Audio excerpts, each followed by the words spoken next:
मैंने कल भी कहा और आज फिर कहता हूं, हमें उम्मीद है कि उन्हें न्याय मिलेगा। मोहम्मद आजम खान साहब को न्याय मिलेगा, समय जरूर लग सकता है, लेकिन हमें पूरा भरोसा है न्यायालय पे, उन्हें न्याय मिलेगा।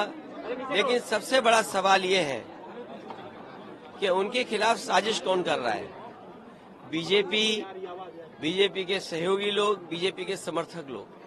लेकिन राजनीति में अगर इस सीमा तक लोग चले जाएंगे और इस तरीके से साजिश करके, षड्यंत्र कर करके, और कभी कभी सोचने पे मजबूर होना पड़ता है कि उनके साथ अन्याय इसलिए हो रहा है कि उन्होंने यूनिवर्सिटी बनाई, एक शिक्षा देने की संस्था बनाई जिससे लोगों का भविष्य बेहतर हो।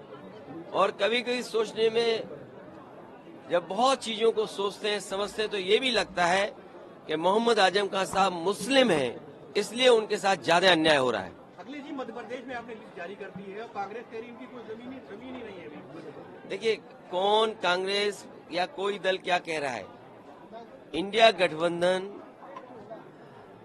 हम ही कंफ्यूज हो गए होंगे, इसका मतलब अगर हम उन मीटिंगों में बैठे हैं तो हम ही कंफ्यूज रहे होंगे। इसीलिए जिस व्यक्ति के बारे में आप बात कर रहे हैं, मुझे नहीं पता कि कांग्रेस पार्टी का कौन व्यक्ति इस तरह की बात कर रहा है। हमें तो ये लगा कि जब मध्य प्रदेश के मुख्यमंत्री जो रहे, पूर्व में कई बार मुख्यमंत्री रहे, वो रहे, उन्होंने मीटिंग बुलाई और पूछा समाजवादी पार्टी से, हमने अपनी पूरी परफॉर्मेंस बताई, किस समय पर समाजवादी पार्टी के विधायक कहां कहां जीते हैं, कभी 1 जीते, कभी 2 जीते, कभी 5 जीते, और किस जगह हम नंबर 2 पे रहे। पूरी चर्चा हुई और रात भर 1 बजे तक समाजवादी पार्टी के नेताओं को जगाया उन्होंने और बातचीत की, पूरे आंकड़े देखे और आश्वासन दिया कि हम 6 सीटों पर विचार करेंगे। लेकिन जब रिजल्ट आया, घोषित की गई सीटें, तो समाजवादी पार्टी शून्य रही। अगर ये मुझे पहले दिन पता होता कि विधानसभा स्तर पर कोई गठबंधन नहीं है इंडिया का, तो हम उसमें कभी मिलने नहीं जाती हमारी पार्टी के लोग, न अपनी हम सूची देते कांग्रेस के लोगों को, न कांग्रेस के लोगों का फोन उठाते।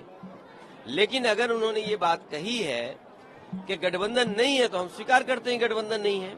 और गठबंधन अगर केवल उत्तर प्रदेश में केंद्र के लिए होगा तो उस समय विचार किया जाएगा, और जैसा व्यवहार होगा समाजवादी पार्टी के साथ, वैसा ही व्यवहार उनको देखने को मिलेगा यहाँ पर। सर, उन्होंने कहा कि हमने घोषी में समर्थन किया और ऐसा रहा। किस नेता के बारे में बात कर रहे हो आप? ये कांग्रेस के कौन नेता है? उनके प्रदेश अध्यक्ष कह रहे हैं। देखिए, प्रदेश अध्यक्ष की कोई हैसियत नहीं है, न वो पटना की मीटिंग में थे, न वो जाकर के मुंबई की मीटिंग में थे।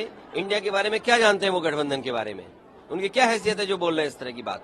इजराइल और गाजा के उनसे पूछिए, रात को 1 बजे तक क्यों उनके मुख्यमंत्री कमलनाथ जी ने बैठाया, क्यों उनके पूर्व मुख्यमंत्री दिग्विजय सिंह जी ने बैठाया? वो क्या उनके मुख्यमंत्री नहीं है क्या उनके प्रदेश के? अगर वो मुख्यमंत्री नहीं थे तो इस तरह की भाषा नहीं बोलनी चाहिए उनको। और इसका मतलब ये हुआ कि आप दूसरे दलों को बेवकूफ बना रहे हैं आप बैठा करके। क्या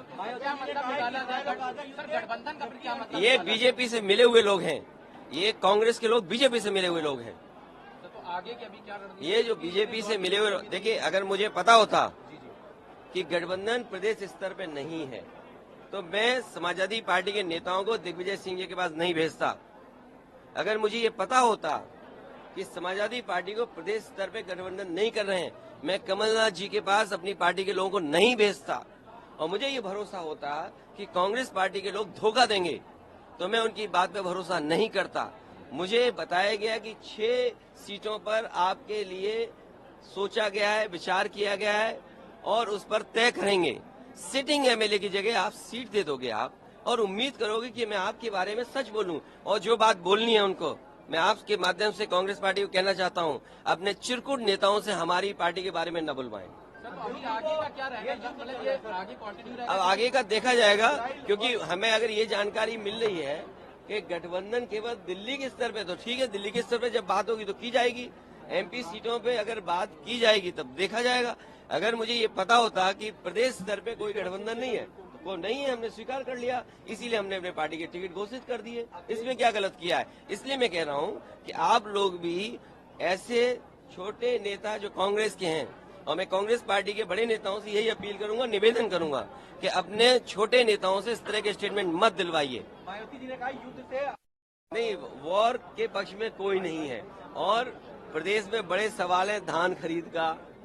अरे सीतापुर आते हैं तो सीतापुर में हमें सांड पहले दिखाई देते हैं, ये डिवाइडर पे इतना सांड दिखाई दे रहा है जिसकी आप कल्पना नहीं कर सकते। अच्छा, धान खड़ा हुआ है खेतों में, धान खड़ा हुआ है खेतों में, क्या धान खरीदने का अभी तक इंतजाम किया है? क्या धान खरीदने की कोई तैयारी की है?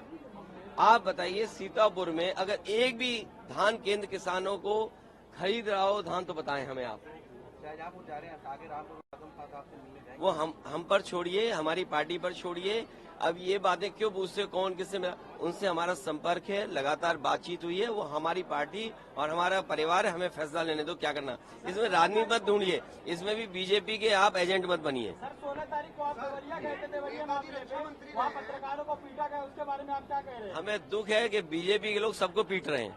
सर बहुत बुरी तरीके से मैं मारा गया। दुख है इस बात का कि बीजेपी अगर पत्रकार सही लिख दें, अगर पत्रकार सही लिख दें तो पत्रकारों के खिलाफ भी जांच हो जाएगी, कार्रवाई हो जाएगी। और आप में से बहुत सारे ऐसे साथी हैं जो इस चीज को फेस कर चुके हैं।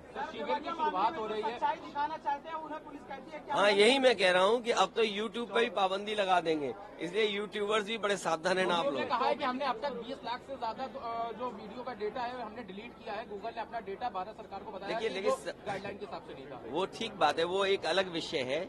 समय आने पर आर्टिफिशियल इंटेलिजेंस, जिन पे पैसे संसाधन हैं, जो टेक्नोलॉजी को इस्तेमाल कर सकते हैं, वो अच्छाई और बुराई दोनों के लिए इस्तेमाल करेंगे। एक्टिविस्ट का कहना यह है कि जो चीजें क्रिटिसिज्म हो रहा है उसको खाली शैडो बैन किया जा रहा है, तो क्या लग रहा है गवर्नमेंट अब इसको भी एज अ टूल यूज कर रही है? देखिए, इस पे सभी दलों को सोचना पड़ेगा, और टेक्नोलॉजी कहाँ तक, किस सीमा तक हम लोगों को कंट्रोल कर रही है, ये कोई टेक्निकल व्यक्ति हमें जानकारी दे सकता है।